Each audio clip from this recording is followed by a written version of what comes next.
only 23% of the population have credit scores above 800, and today I'm sharing with you the exact strategy that I used to have an 820 credit score rating. And this strategy is so simple that literally anyone can copy it. 5 years ago, my credit score was 620. I was getting rejected for basic credit cards, couldn't qualify for a decent car loan, and felt completely locked out of the financial system.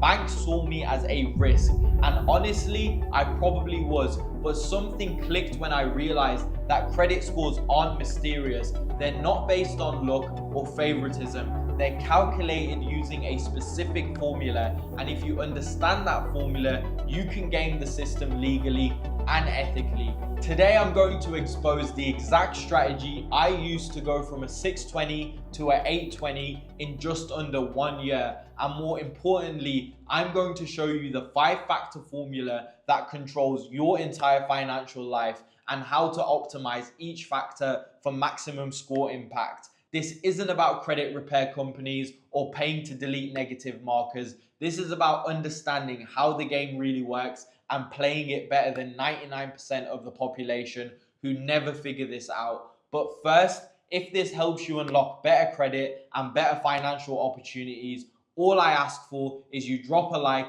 and subscribe, because banks definitely don't want you to know about this stuff. Now, here's what most people don't understand. Your credit score isn't random. It's calculated using exactly 5 different factors, each with a specific weight in the formula. The credit bureaus don't hide this information, but they don't exactly advertise it either. The first one is payment history. This builds up 35% of the pie chart. Do you pay your bills on time? Credit utilization holds 30% of the chart. How much of your available credit are you actually using? Credit age holds 15% of the pie chart. How long have you had the credit accounts for? Credit mix holds 10%. Do you have different types of credit like loans, mortgages, credit cards? And then finally, hard inquiries hold the last 10%, which is how often are you applying for new credit. Have you noticed something here? Your payment history and utilization make up to 65% of your score. If you master these 2 factors, you're already ahead of most people. But to hit 800 plus, you need to optimize all 5 factors systematically, and let me walk you through exactly how I did it. So, factor number 1 being payment history, and the most important one. This is the foundation that cannot be broken. This is 35% of your score, and it's a non-negotiable. Miss 1 payment and your score can drop from 60 points overnight. I learned this the hard way when I missed a phone bill when I was around 19 years old, and it haunted me for years. But here's the thing, payment history isn't just about credit cards. It includes everything that reports to credit bureaus, that be your credit cards, loans, mortgages, and sometimes even utility bills and rent payments. Now, the strategy to never mess up with this is to set up automation and redundancy. First, I set up automatic payments on every single account that I have, not just minimum payments. I pay the full statement balance on all my credit cards and minimum or full payments on loans. This isn't optional. If you can't trust yourself to pay manually, automate it. But automation can fail sometimes as well. Banks make mistakes, accounts get closed, automatic payments get cancelled. So I built in redundancy. I set up account alerts for every payment date. I check my accounts weekly, not monthly, and I pay most bills manually, even though I have automatic payments as backups. This might sound like paranoia, but 1 missed payment can cost you 50 credit score points and thousands in higher interest rates. Now, here's a little something that I learned throughout the years that most people don't know. Paying early can actually help your credit score. Credit card companies typically report your balance to credit bureaus on your statement closing date, regardless of when you pay. So if your statement closes on the 15th and you pay on the 20th, the bureaus see whatever balance you had on the 15th. But if you pay before the statement closes, they see a lower balance or even 0. I started paying my credit cards twice per month, once mid-cycle to keep the balance low and once after the statement to pay the remaining balance. This strategy alone probably boosted my credit score by at least a minimum of 30 points. Now, the second factor is credit utilization, the 30% rule that most people get wrong. Utilization is 30% of your score, but it's the most misunderstood factor. Most people think keeping utilization under 30% is good enough. That's amateur level thinking. When I was serious about hitting an 800 plus score, I kept my total utilization at a minimum below 10%. And here's the key, it's not just about individual cards, it's about your total utilization across all cards that you have. Now, the way to go about this is instead of putting all my spending on just one credit card, I spread the purchases across multiple cards to keep individual utilization low. If I had 3 cards with 1,000 limits each, I'd put 50 on each card rather than 150 on one card. This keeps my individual card utilization around 5% and my total utilization around 5%. The credit scoring models love this because it shows you're using credit actively but responsibly. Now, what I like to do every 6 months, like clockwork, is I request credit limit increases on all my credit cards. Not because I need more credit, but because higher limits make the same spending look like lower utilization. Most banks will increase your limit online without a hard credit inquiry. Some will ask for updated income information. Either way, it's worth doing because higher limits directly improve your utilization ratio. I went from 3,000 total credit limit to over 50,000 in 3 years. My spending stayed the same, but my utilization percentage plummeted. This simple strategy probably added 80 plus points alone to my credit score. Now, the third factor is credit age, and that's playing the long game. Credit age is 15% of your score, and it's calculated based on the average age of all your accounts. This is where most people unknowingly sabotage themselves, and this is a cardinal sin. I can't emphasize this more and more. And I almost made this mistake early on. I had an old secured credit card that I'd outgrown and wanted to close it because it felt beneath my improved credit situation. Thank God I didn't. Closing credit card does 2 things that hurt your score. It reduces your total available credit, which increases utilization, and eventually it lowers your average account age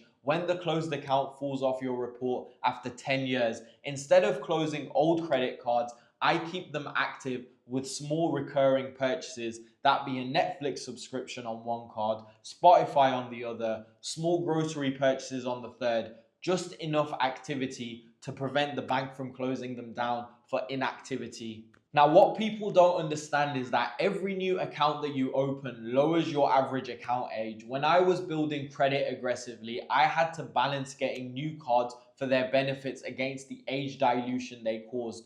My rule is that no more than 2 to 3 new cards per year, and only when the benefits clearly outweigh the temporary score impact. New accounts hurt your score initially, but help long term as they age and increase your total credit limits. Now, the fourth factor is credit mix, the 10% that most people ignore most of the time. Credit mix is only 10% of your score, but it's the easiest factor to optimize once you understand what credit bureaus want to see. Now, credit scoring models want to see that you can handle different types of credit responsibly. Now, the ideal mix includes 2 to 3 active credit cards. This shows that you can manage revolving credit, 1 installment loan, like a car loan, personal loan, or mortgage, possibly a retail or store card, but only if you shop there regularly. I strategically built this mix over time, started with credit cards, then got a personal loan, then I paid off over 2 years, then a car loan. Each type of credit demonstrated different financial responsibilities. But one thing I want to make clear is don't rush to get different types of credit just for score improvement. The 10% boost isn't worth taking on debt you don't need or paying interest unnecessarily. But when you do need loans for a car, house, or legitimate business purposes, understand that these help your credit mix. A mortgage with perfect payment history can boost your score significantly. Now, the fifth and final factor is hard inquiries. The 10% that can derail everything. Hard inquiries are only 10% of your score, but they can cause disproportionate damage if you're not strategic about them. You need to understand that each hard inquiry typically drops your score by 3 to 5 points. That doesn't sound like much, but if you're applying for multiple cards in a short period of time, the impact compounds.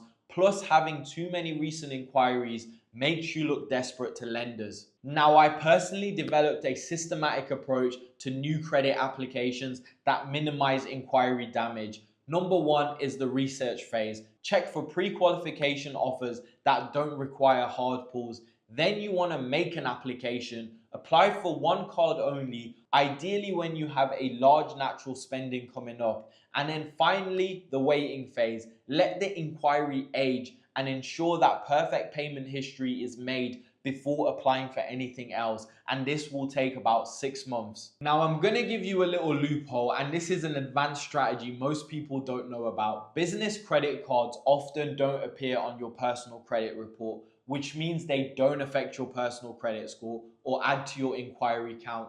Once I had established business income, I started getting business cards for better rewards and welcome bonuses without impacting my personal credit score. This let me optimize rewards while protecting my score. Now, it's easy to understand these factors, but we all make mistakes, and I'm going to give you my personal mistakes that nearly messed up my credit score. And I wasn't perfect during my journey of building my credit score. So let me share with you what mistakes I made so you can avoid them. So mistake number one is I almost closed my old secured credit card because I was embarrassed by it, and that alone would have cost me a significant averaged account age. Mistake number two is that I applied for way too many credit cards in a 12-month period, which temporarily dropped my score by 25 points. Had I had waited 6 months for it to recover, it wouldn't have happened. Mistake number three is I forgot to pay a small medical bill that went to collections and spent 3 months disputing it and finally getting it removed.